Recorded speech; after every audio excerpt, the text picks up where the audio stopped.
سب سے زیادہ ضروری ہے ان ایریا میں جہاں پہ سیلاب آیا ہے، پانی کھڑا ہے، سیلابی پانی کھڑا ہے، وہاں پہ بیماریاں جو ہے نا پھیلنے کا بہت بڑا اندیشہ ہے، جس سے سب سے بڑی بیماری ہے ہیضہ اور اسکن کی بیماریاں ہیں۔ تو اس کے لیے ضروری ہے کہ آپ کوشش کریں کہ کوئی جیسے سوڈا واٹر ٹائپ اس طرح کی چیزیں جو دودھ کی بنی ہوئی چیزیں ہیں اور اس طرح کی چیزیں کھانے سے پرہیز کریں، کیونکہ وبا جیسے یہ سیلاب آتا ہے اور اس کے ساتھ نا بہت سارے جراثیم پھیل جاتے ہیں، اس میں تعفن پھیلتا ہے، گندگی ہوتی ہے اور یہ جو ہیضہ وغیرہ کی جیسی بیماریاں، اسکن کی بیماریاں، آنکھ کی بیماریاں پھیل جاتی ہیں۔ بالکل اس سے درست. محفوظ رہنے کے لیے ٹھیک. آپ خیال کریں اور ویسے ایریا سے دور رہیں، دور ہو جائیں، چلے جائیں، اور جہاں پہ کوئی اچھا مضبوط گھر ہے اگر، تو گراؤنڈ فلور سے اوپر اپنی جو قیمتی اشیاء کو اپنے فرسٹ فلور پہ یا سیکنڈ فلور پہ شفٹ کر دیں۔ اللہ سب کے گھروں کو محفوظ رکھے۔ اور کھانے پینے کے حوالے سے پینک ہونے کی ضرورت نہیں ہے، گورنمنٹ جو ہے نا وہ ساری چیزوں میں نظر رکھی ہوئی ہے۔ ہمارے یہاں پہ ایک یہ ہوتا ہے کہ جب اس طرح کی کوئی صورتحال ہو تو لوگ فوری طور پہ پرچون کی دکانوں پہ، جنرل اسٹورز پہ اوپر دھاوا بول دیتے ہیں، چینی، آٹا، دالیں، چاول، وہ فوراً سے لیتے ہیں، جس سے ایک پینک کریٹ ہوتا ہے، چیزوں کی آ، کمی آ کمی جاتی آ ہے. جاتی۔ تو ایسا نہ کریں حفاظتی تدابیر میں، یہ سب سے بڑی ضرورت یہ جو چیز ہے، آپ کو اللہ نہ کرے کہیں پہ ایسی ضرورت ہوگی، ہماری گورنمنٹ، ہمارے ادارے، ہماری پاک آرمی ہر چیز کو ریسکیو کرے گی اور چیز پہنچائے گی۔ تو پینک ہونے کی ضرورت نہیں ہے، ہمیرے پہ مشکل وقت آیا ہے، اس سے ہم نے نپٹنا ہے اور ذرا ہوش مندی سے نپٹنا ہے، اور جتنی جلدی ہو ان ایریا کو خالی کریں جو بالکل ہی بیلٹ پہ ہیں۔ یہ ہے جی حفاظتی تدابیر، اس کے اوپر اگر عمل کر لیا جائے تو بہت ساری تباہی سے بچ سکتے ہیں۔ اپنی قیمتی چیزوں کو وہاں سے گاڑیاں واڑیاں ٹریکٹر ٹروکٹر ان کو سائڈوں پہ لے جائیں، باقی جو چیزیں ہیں وہ سارا کچھ چل جائیں، جانوروں کو ہاں مویشیوں کو وہاں سے نکالیں، جاندار ہیں، مویشیوں کو لازمی طور پہ وہاں سے نکالیں، دوسری جگہ پہ شفٹ کریں۔ اور مجھے امید ہے کہ اس ایسے موقع پہ رشتہ دار اور شاید دوسرے شہری ایک دوسرے کی مدد کریں گے، یہ حکومت ایک کی جانب جذبہ سے بھی ایک حکم آ رہا ہے، اناؤنسمنٹ آ رہی ہے کہ حکومت جو ہے وہ انہیں فنڈ بھی کرے گی، ان کی مدد بھی کرے گی، ان کو جگہ بھی دے گی رہنے کی، کمپنسیٹ کرنے کی کوشش کرے گی جس حد بالکل، تک یہ ہو سکتا ہے. وہاں پہ ہے جہاں پہ وہ باقی لوگوں سے مطلب بھی زیر اپیل آب ہے. آگے جو ایریے جہاں پہ گھر لوگوں کے ملیا میٹ ہو گئے، چیزیں تباہ ہو گئیں، آپ کو پتہ ہے بنیر وغیرہ میں اور ادھر ناردرن ایریاز میں وہاں پہ کیا ہوا ہے؟ تو یہاں پہ تو ویسے وہ والی سچویشن نہیں ہے، لیکن پانی تو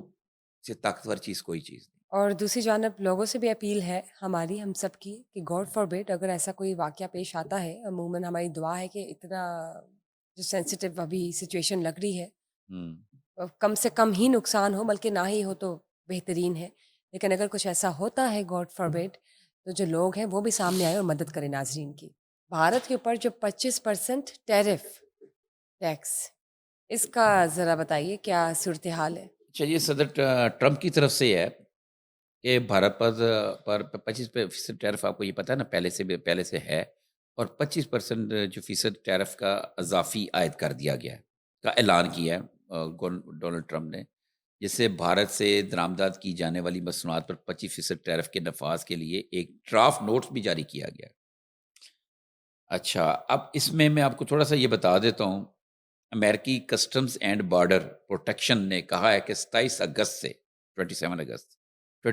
سے بھارت سے درآمد کی جانے والی اشیاء پر مجموعی طور پر 50 سے ٹیرف وصول کیا جائے گا۔ نوٹس کے مطابق یہ جو نوٹس سنے جا رہے ہیں وہ پڑھ کے سنانا اس لیے چیز ضروری کہ کوئی چیز اوپر نیچے نہ ہو جائے، ٹھیک ہے نا؟ نوٹس کے مطابق بھارت پر اضافی 25 ٹیرف صدر ڈونلڈ ٹرمپ کے 6 اگست کو جاری کردہ ایگزیکٹو آرڈر کے تحت نافذ کیا جا رہا ہے۔ اس کے اوپر ہم پہلے بات کر چکے ہیں، جی.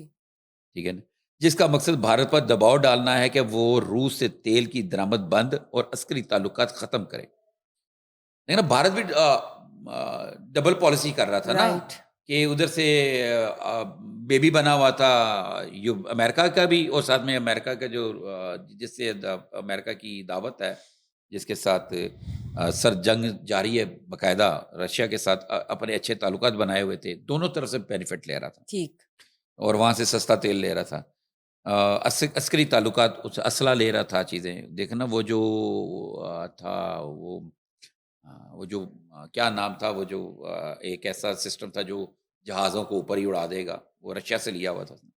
اور نوٹس کے مطابق 27 اگست کے بعد سے امریکہ میں بھارت سے آنے والی تمام اشیاء پر 50% ٹیرف عائد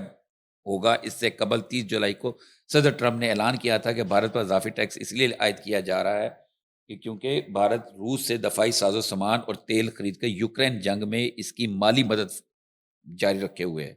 صدر ٹرمپ نے مزید یہ بھی کہا تھا کہ اگرچہ بھارت ہمارا دوست ہے لیکن ان کے تجارتی قواعد و ضوابط بہت سخت اور غیر منصفانہ ہے، اس لیے بھارت کو امریکہ کو اضافی ٹیکس ادا کرنا ہوگا۔ اچھا اچھا، اب اضافی ٹیرف کا نفاذ ان تمام بھارتی مصنوعات پر لاگو ہوگا جو امریکی مارکیٹ میں کھپت کے لیے رجسٹر ہوں گی یا گودام سے باہر نکالی جائیں گی۔ محکمہ ہوم لینڈ سیکیورٹی کے بیان کے بعد بھارتی روپے میں 0.2% سے کم ہو کر فی امریکی ڈالر 87.75 پر آ گیا ہے۔ بھارت کی وزارت تجارت نے امریکی محکمہ ہوم لینڈ سیکیورٹی کے نوٹیفیکیشن پر تبصرہ کرنے سے گریز کیا ہے۔ تاہم انجینئرنگ ایکسپورٹ پروموشن کونسل کے صدر چھدھا کے مطابق امریکی گاہک پہلے ہی نئے آرڈر روک چکے ہیں۔ یہ ہے ان کی مطلب دوسری سائڈ۔ ٹھیک اضافی ٹیرف کے 22 ستمبر سے برآمدات میں 20 سے 30% تک کمی آ سکتی ہے۔ یہ جو ان کے انجینئرنگ ایکسپورٹس پروموشن کونسل کے صدر ہیں پنکج چھدھا رائٹ جو بھی ٹھیک ہو گیا پروناؤنس نہیں ہم سے صحیح ہوا نام، یہ انہوں نے خود سے اعتراف کیا کہ 30 سے 20% تک کمی آ گئی کیونکہ ان کے جو ہے نا امریکی بیوپاری انہوں نے اپنے آرڈر روک دیا۔ ٹھیک ہو گیا سر لاہور کمشنر کو جو اضافی چارج ملا ہے اس حوالے سے بتائیے پلیز لاہور کے کمشنر صاحب جو ہیں زید بن مقصود، وہ جو اپنا چھوڑ کے عہدہ وہ ٹریننگ پہ چلے گئے ہیں۔ جو سیکٹری قانون ہیں جو آصف بلال لودھی صاحب، جو اس سے پہلے بھی 2 دفعہ لاہور کے کمشنر رہ چکے ہیں، ان کو جو ہے نا ساتھ میں جو ہے نا کمشنر لاہور کا اضافی چارج دیا گیا ہے، اور یہ اسپیشلی ان کو اس لیے دیا گیا ہے کہ وہ آ، جیسے اس وقت لاہور جن حالات سے دوچار ہے، اس طرح کے حالات سے نپٹنے کے وہ ماہر ہیں، اور اس کو خصوصی طور پہ سی ایم پنجاب کے ریکمنڈیشنز کے بعد اور جو چیف سیکرٹری پنجاب ان کے بعد ان کو عہدہ دیا گیا۔ یہ محکمہ اس وقت محکمہ قانون و پارلیمانی افیئرز میں بطور سیکرٹری اپنے فرائض سر انجام دے رہے ہیں۔ 2 دفعہ یہ پہلے کمشنر رہ چکے ہیں، اور اسمارٹ سٹی کا ان کا آئیڈیا تھا، اور جب یہ کمشنر لاہور تھے یہ اسمارٹ سٹی کے انہوں نے بنیاد رکھی تھی اور اس پہ کام کر رہے تھے۔ اگر یہ ان کا تبادلہ نہ ہوتا اور کچھ 3-4 ماہ رہ جاتے تو ہمارا لاہور ایک نئی شکل میں ہوتا۔ یہ اسمارٹ سٹی کا آئیڈیا کیا ہے پلیز بتائیے اچھا، اب اسمارٹ سٹی کا یہ آئیڈیا یہ ان کا برین چائلڈ تھا، بیرون ممالک سے انہوں نے یہ لیا تھا اور پاکستان میں امپلیمنٹ کرنا چاہ رہے تھے۔ لاہور میں یہ پاکستان کا پہلا جو شہر وہ اسمارٹ سٹی جو اگر کسی کو کہا جانا تھا تو وہ لاہور ہونا تھا۔ اس میں یہ آپ دیکھیں سیف سٹی جو ہے پروجیکٹ ہے نا، یہ اس کی آگے سے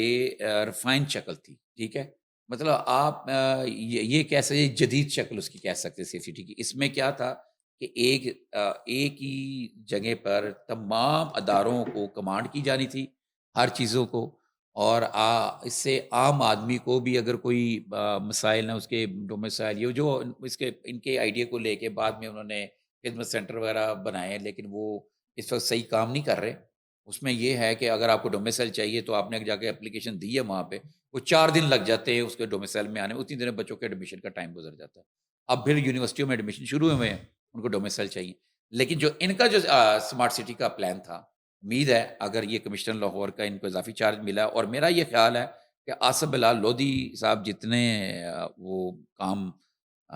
زبردست کونا بخش قسم کے، اور سب سے بڑی ان کی